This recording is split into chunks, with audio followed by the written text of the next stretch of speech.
어릴 때부터 어린아이들을 참 이뻐했습니다. 아이들을 바라보고 있노라면 마음이 그냥 녹아내리죠. 마음이 마냥 기쁘고 미소가 절로 납니다. 그래서인지 동네 아주머니들이 시장에 갈 때는 저에게 아이들을 맡기고 다녀오곤 했습니다. 그런데 그렇게 사랑스럽기만 한 아이들에게서도 씁쓸한 마음이 들 때가 있습니다. 자기 엄마가 없을 때는 내 말도 잘 듣고 나에게 딱 달라붙어서 마치 내가 없이는 못 살 것 같이 살갑게 굴다가도 자기 엄마가 나타나기라도 하면 언제 그랬느냐는 듯이 뒤도 안 돌아보고 엄마 손을 잡고 가버리는 아이들을 볼 때 어린아이도 자기 필요에 따라 이러는가 싶은 마음이 들게 됩니다. 누군가에게 마음을 다해 사랑하고 정을 쏟았던 사람에게서 배신을 당하면 어떻습니까? 마치 세상이 다 무너지기라도 한 것 같은 그러한 심정으로 아파하고 힘들어합니다. 그런데 우리는 얼마나 많은 시간 우리를 바라보고 계시는 주님의 마음을 아프게 해드렸을까요?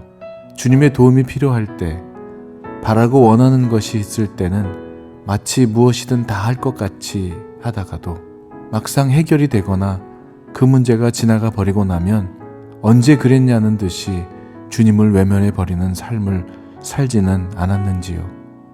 자기가 좋아하는 것들을 우상 삼아서 이제는 하나님이 아닌 하나님이 싫어하시는 다른 것을 우상 삼는 삶을 살지는 않았는지요. 오늘 본문 말씀은 시편 115편입니다.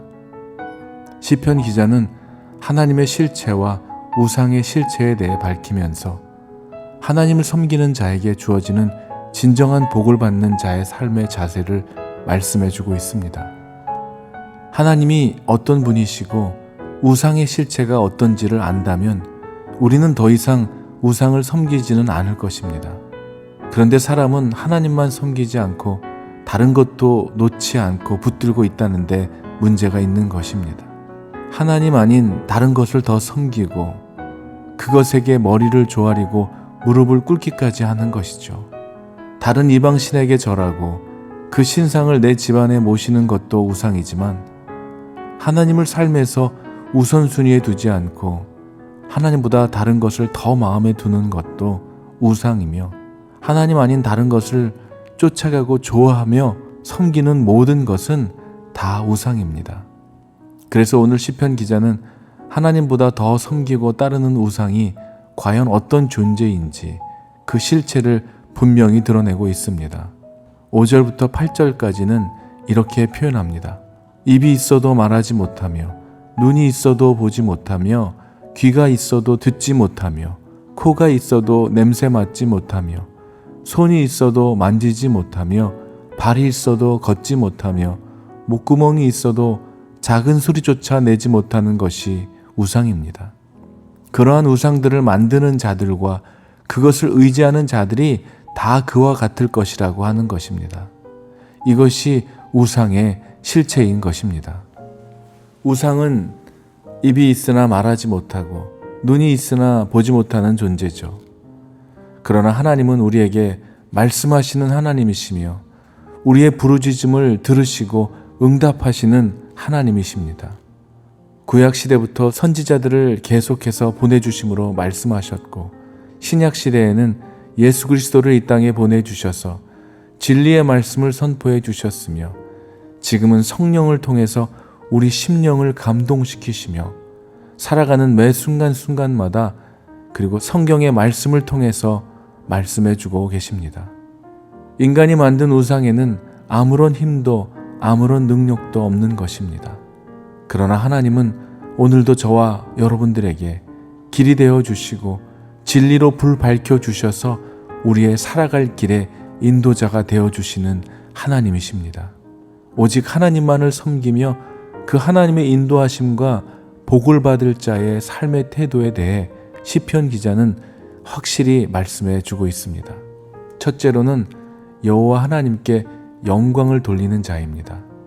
내가 지금까지 살아온 삶이 나의 노력과 실력으로 된 것이 아니고 그 무엇 때문이 아니라 오직 하나님의 은혜로만 된 것임을 알며 그것을 인정하고 그 모든 영광을 자신이 받으려고 하는 자가 아니라 하나님께 돌리는 자라야 하는 것이죠.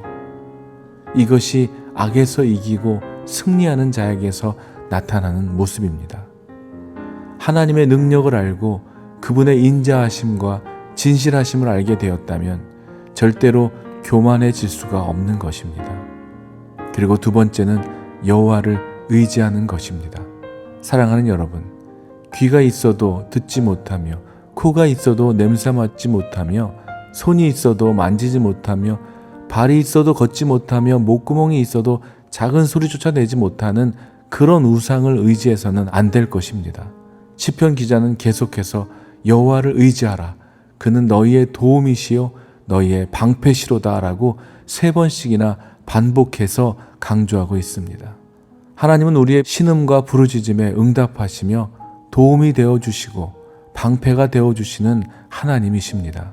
우리의 도움이며 방패가 되어주셔서 모든 환난에서 지켜주시는 하나님만을 전적으로 의지하는 삶을 사시기를 축원합니다.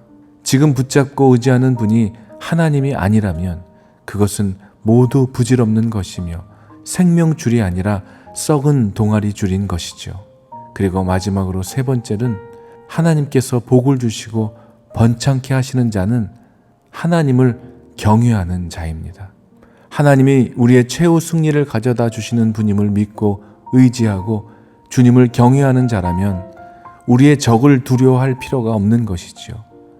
여호와 하나님께 영광을 돌리며 오직 주님만을 의지하며 여호와를 경외하는 자들은 천지를 지으신 여호와께 복을 받는 자로다 라고 말씀하셨습니다. 세상은 우리를 두렵고 불안하게 합니다. 하나님 아닌 다른 것을 의지하도록 우리를 속이는 것입니다. 그러나 시인은 노래합니다. 여호와를 경외하는 자들아 너희는 여호와를 의지하여라. 그는 너희의 도움이시요 너희의 방패시로다. 아멘.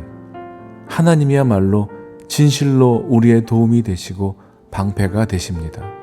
우리의 삶을 만지시고 들으시며 말씀하시는 하나님이 우리의 도움이 되어주시고 방패가 되심을 기억하시고 오늘도 주님과 함께 걷는 귀하고 복된 하루가 되시기를 기도합니다.